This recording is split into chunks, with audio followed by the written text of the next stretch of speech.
세번역 사도신경으로 신앙 고백하겠습니다. 저는 전능하신 아버지 하나님 천지의 창조주를 믿습니다. 저는 그분의 유일하신 아들 우리 주 예수 그리스도를 믿습니다. 그분은 성령으로 잉태되어 동정녀 마리아에게서 나시고 본디오 빌라도에게 고난을 받아 십자가에 못 박혀 죽으시고 장사된 지 사흘 만에 죽은 자 가운데서 다시 살아나셨으며 하늘에 오르시어 전능하신 아버지 하나님 우편에 앉아 계시다가 거기로부터 살아있는 자와 죽은 자를 심판하러 오십니다. 저는 성령을 믿으며 거룩한 공교회와 성도의 교제와 죄를 용서받는 것과 몸의 부활과 영생을 믿습니다. 아멘. 거룩하신 아버지 하나님 감사합니다. 간밤에도 편히 쉬게 해주시고 새벽에 기도하는 자리에 불러주시니 감사합니다. 이 시간 저희들이 마음 중심으로 주님을 경외하게 하여 주시옵소서. 예수님 이름으로 기도드리옵나이다. 아멘. 찬송가 359장입니다.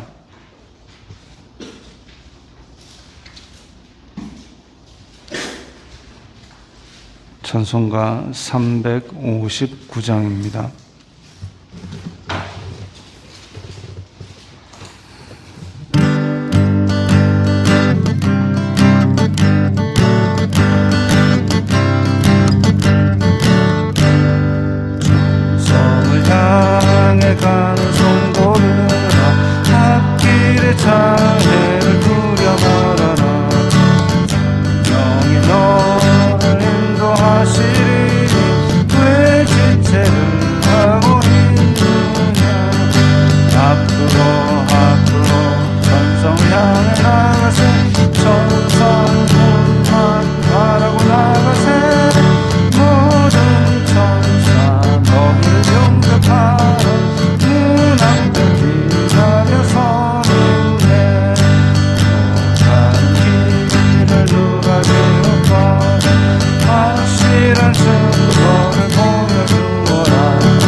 오늘 말씀은 아모스 9장 7절부터 15절까지의 말씀입니다.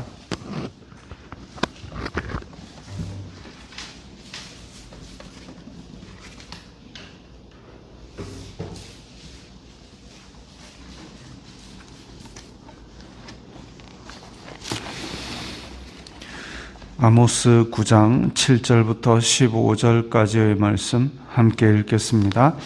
여호와의 말씀이니라. 이스라엘 자손들아, 너희는 내게 구스 족속 같지 아니하냐? 내가 이스라엘을 애굽 땅에서 블레셋 사람을 갑돌에서 아람 사람을 기르에서 올라오게 하지 아니하였느냐?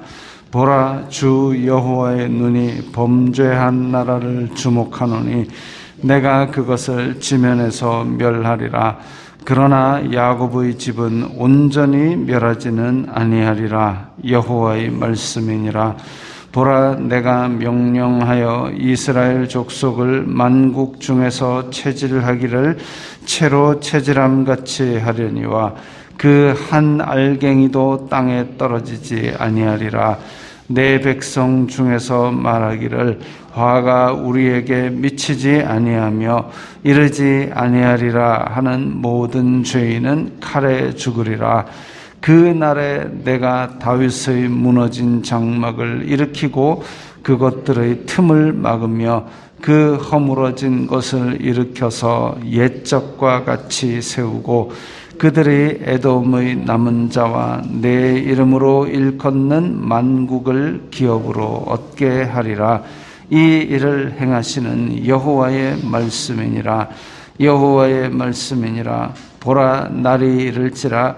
그때에 파종하는 자가 곡식 추수하는 자의 뒤를 이으며 포도를 밟는 자가 씨 뿌리는 자의 뒤를 이으며 산들은 단 포도주를 흘리며 작은 산들은 녹으리라.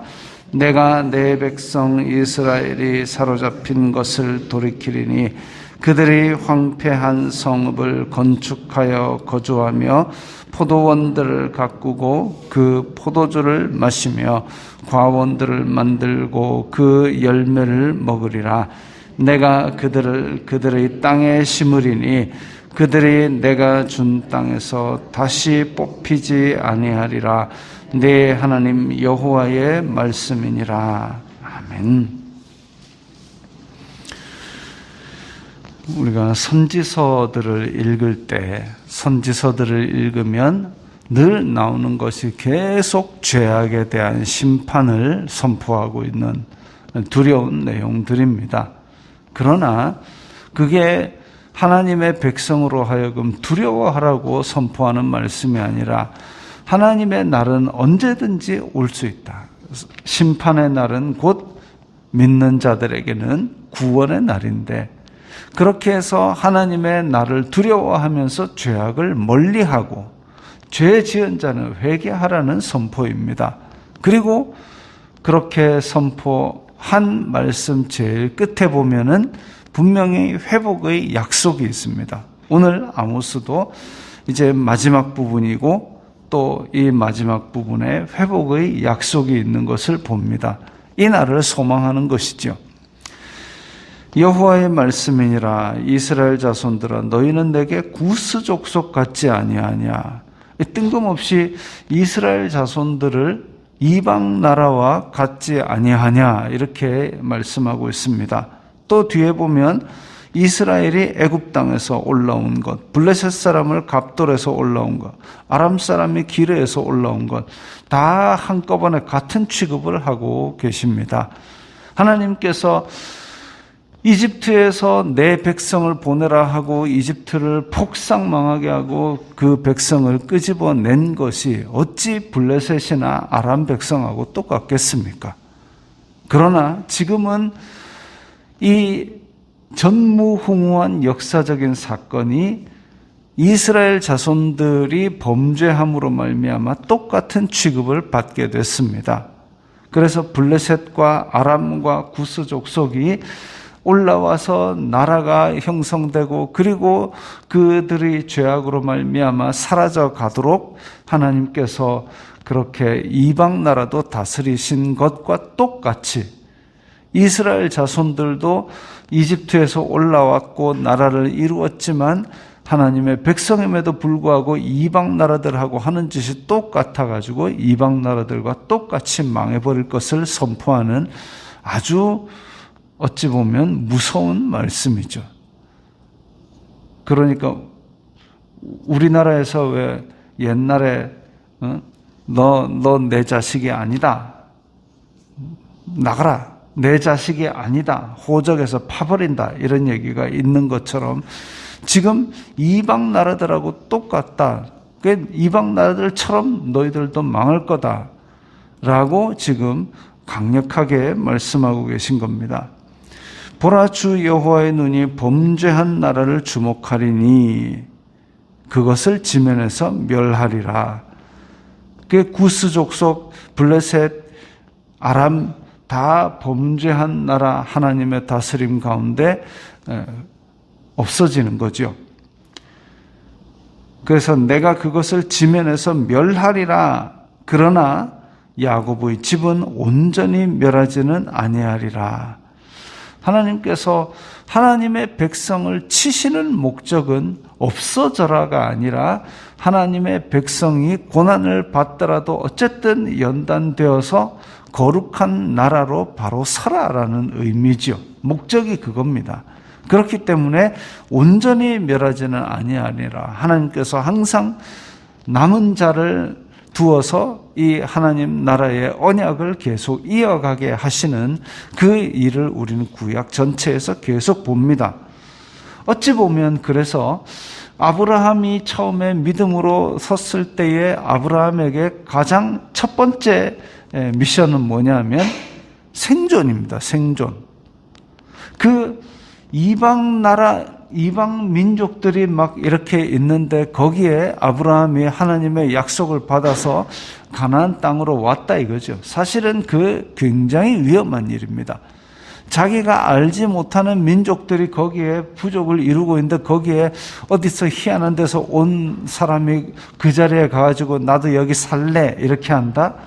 이건 이제 밤중에 와서 그냥 다 죽여버리고 물건들을 다 탈취해 가도 아무 데도 호소할 바가 없는 굉장히 위험한 일이죠. 그럼에도 불구하고 아브라함은 이 첫 번째 미션, 생존, 하나님의 언약을 받은 사람으로서 그 땅에서 뿌리박고 살아남는 것을 성공하기 위해서 애를 많이 썼습니다. 두려움에도 불구하고 하나님만 믿고 나아간 것이죠. 그런데 그렇게 첫 번째 미션, 생존, 지금도 마찬가지입니다. 지금도 하나님의 백성들, 하나님을 믿는다는 사람들이 첫 번째 미션은 뭐냐면 세상 속에서 생존하는 겁니다. 세상 사람들이 그렇게 하나님 믿는 사람들에 대해서 업신여기고 미워하고 박해할지라도 하나님 믿는 사람으로서 그들 가운데에서 살아가면서 생존하면서 그 다음에 나오는 게 이제 빛과 소금이죠. 다른 사람을 비추어 주고. 그래서 비추어 줌으로 말미암아 그들이 하나님을 보게 만들고 그들이 발을 헛디뎌서 쓰러지지 않게 만들고 그리고 소금이 되어서 그들을 썩지 않게 만들고 죄악으로 멸망하지 않게 만들고 그게 이 하나님 나라의 백성들의 생존 목적입니다. 자, 그런데 야곱의 집은 온전히 멸하지는 아니하리라. 그렇게 남겨두신다는 말이죠. 그러면 하나님께서 누굴 남기시겠습니까? 누굴 남기시겠습니까? 이게 가장 중요한 얘기죠. 하나님께서 과연 누구를 남기실까? 야곱의 집, 하나님을 믿는다고 종교적인 행위를 하는 사람들조차 다 멸망해가는 그 시점에 하나님께서 다음 시대를 위해서 남겨놓을 하나님의 사람은 과연 어떠한 사람인가? 그걸 생각을 하면서 우리가 믿음 생활을 해야 됩니다. 단지 그저 종교적인 행위만 하는 것은 북이스라엘 백성들도 그렇게 한 것이죠.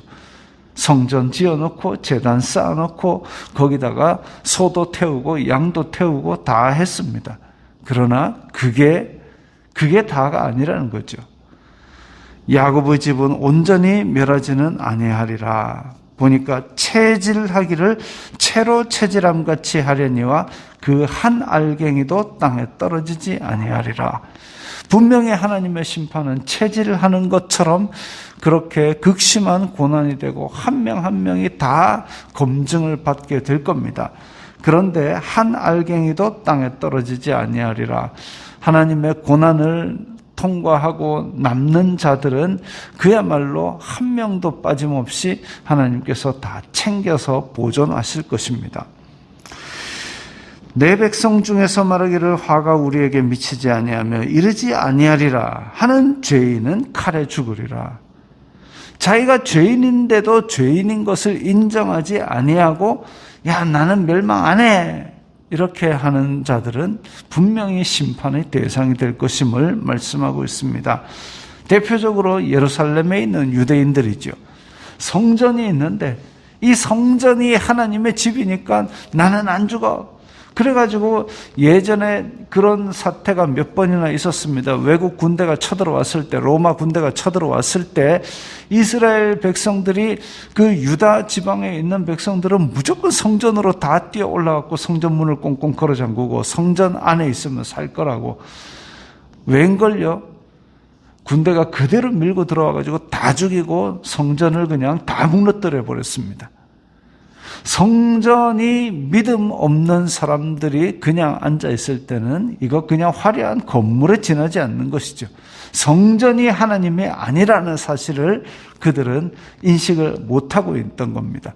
성전은 하나님이 아니라 내 속에 계신 이 하나님을 믿는 믿음이 그게 진짜입니다.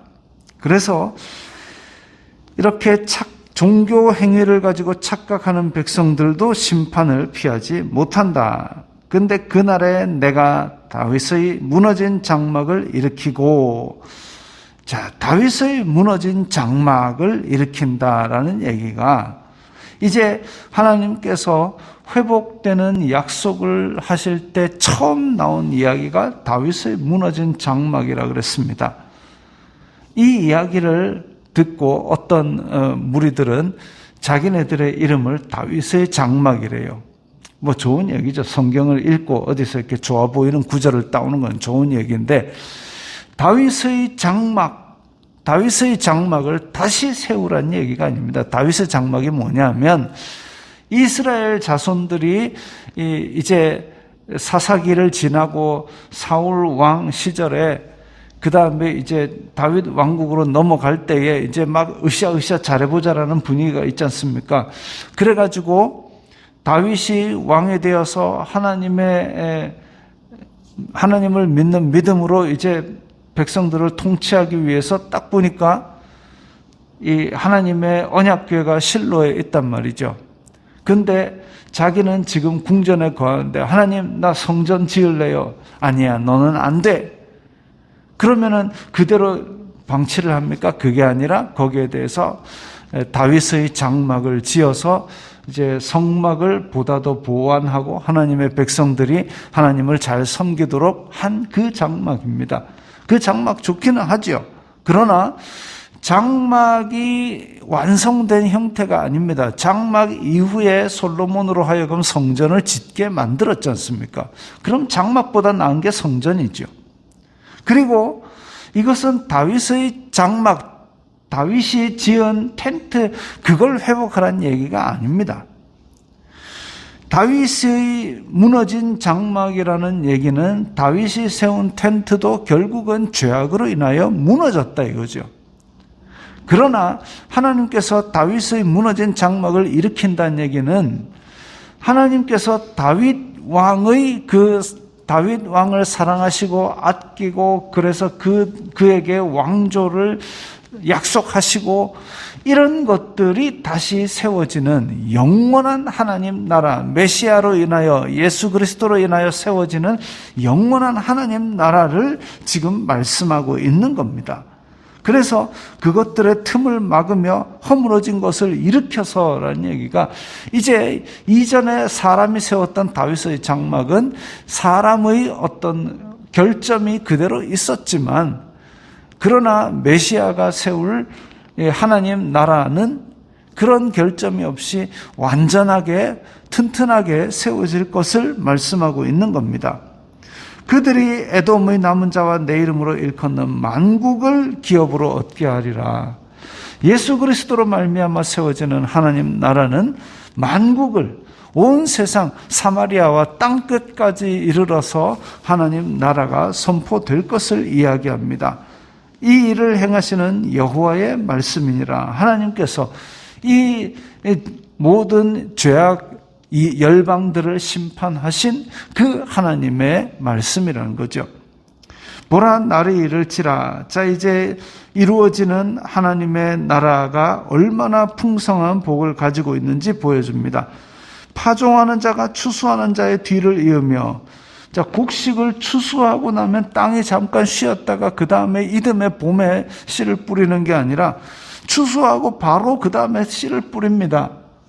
또 포도를 밟는 자가 씨 뿌리는 자의 뒤를, 씨를 뿌렸으면 열매를 맺도록 기다려야 되는데 씨를 뿌리고 나서 바로 포도 밟는 자가 따라옵니다. 그 정도로 수확이 풍성하고, 그리고 또 사람의 힘으로 할 수 없는 그런 수확과 넉넉함이 있는 그런 복이 있다는 것이죠.